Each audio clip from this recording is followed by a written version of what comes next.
સુરતની શાંતિને દોહળવાનો અસામાજિક તત્વો દ્વારા પ્રયાસ કરાયો હોય તેમ પાલ વિસ્તારમાં જૈન સોસાયટીના ગેટ નજીક કોઈ પશુનું કપાયેલું માથું મૂકી અસામાજિક તત્વો ભાગી છૂટ્યા હતા, જેને લઈ લોકટોળું ભેગું થયું હતું તો પોલીસ કાફલો પણ સ્થળે દોડી ગયો હતો અને તપાસ શરૂ કરી છે। સુરત શહેર પોલીસ દ્વારા શહેરમાં શાંતિનો માહોલ બની રહે તે માટે સતત કામગીરી કરાઈ રહી છે। તો સુરતની શાંતિને દોહળવાનો અસામાજિક તત્વો દ્વારા પ્રયાસ કરાયો હતો, જો કે પોલીસે મામલાને શાંત રાખ્યો હતો। સુરતના પાલ વિસ્તારમાં જૈન લોકોની બહુમલ વસ્તીવાળી મણિભદ્ર સોસાયટી નજીક કોઈ અજાણ્યો ટીખણખોર કોઈ પશુનું કપાયેલું માથું મૂકી જતા મામલો તંગ બન્યો હતો। જો કે બનાવની જાણ થતાં પોલીસ કાફલો સ્થળે દોડી ગયો હતો અને FSL તથા વેટરનિટી ડોક્ટરને બોલાવી તપાસ કરાવી હતી। જો કે લોકોમાં અજાણ્યા ટીખણખોર સામે રોષ જોવા મળ્યો હતો। આજે સવારે ખાનગી વ્યક્તિ દ્વારા પોલીસને મેસેજ મળે આધારે પોલીસે સ્થળ પર આવીને જોતા એક પ્રાણીનો જે માથાનો ભાગ હોય એ અવશેષ મળી આવેલ છે।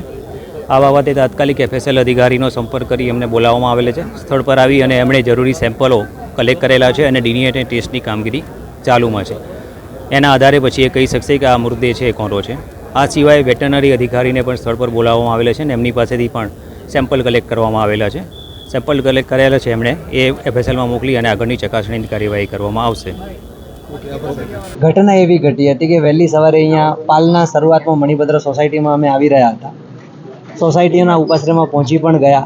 પહોંચ્યા પછી થોડા સમયમાં એક યુવાન સમાચાર આપવા માટે આવ્યો કે બરોબર સોસાયટીની બહાર એક પશુનું ગળું કાપીને મૂકવામાં આવેલું છે। દોડતા અમે તરત બધા જ મહાત્માઓ અહીંયા આવ્યા અને ખરેખર જે હાલત જોઈને હાલત જોતાની સાથે હૈયું કંપી ઉઠ્યું। નિર્ણય કદાચ હવે FSLની ટીમ કરશે। બ્લેક કલરનું મોઢું છે, મે બી ભેંસ પણ હોઈ શકે, મે બી ગાય પણ હોઈ શકે। પ્રશ્ન એ નથી કોનું ગળું છે, પ્રશ્ન એ છે ગળું કાપીને મૂકવાની જરૂર શું ને અહીંયા જ મૂકવાની જરૂર શું। કદાચ બની શકે એવું કોઈક ત્રાહિત વ્યક્તિ એક વર્ગને ભડકાવવા માટે આવું ગલત કાર્ય કરી રહી છે, જે કોઈ પણ હિસાબે સહન થઈ શકે એમ નથી। પ્રશાસનની ટીમોને બોલાવી દીધી છે। FSLની ટીમ પણ રિસર્ચ માટે આવી રહી છે। અહીંયા બધા જ ભાવુકો મક્કમ છે।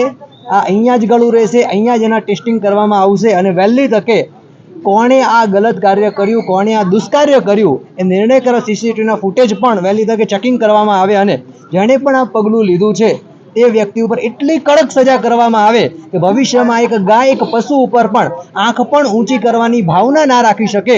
આજે એક ગાય એ માત્ર જૈનો માટે નહીં, સમસ્ત ભારતીય સંસ્કૃતિ માટે પૂજનીય વ્યક્તિત્વ તરીકે દેખાય છે, ત્યારે એનું ગળું કાપીને મૂકવું એ ખરેખર એનું જ ગળું નહીં, આપણી ભારતીય સંસ્કૃતિને ગળાની હત્યા કરવામાં આવી છે। તો કડકમાં કડક પગલાં અને આવી રીતે આજે અહીંયા મૂકવામાં કાલે ધીરે ધીરે આગળ વધતા શું ન કરી શકે પ્રશ્ન થઈ શકતો નહોતો।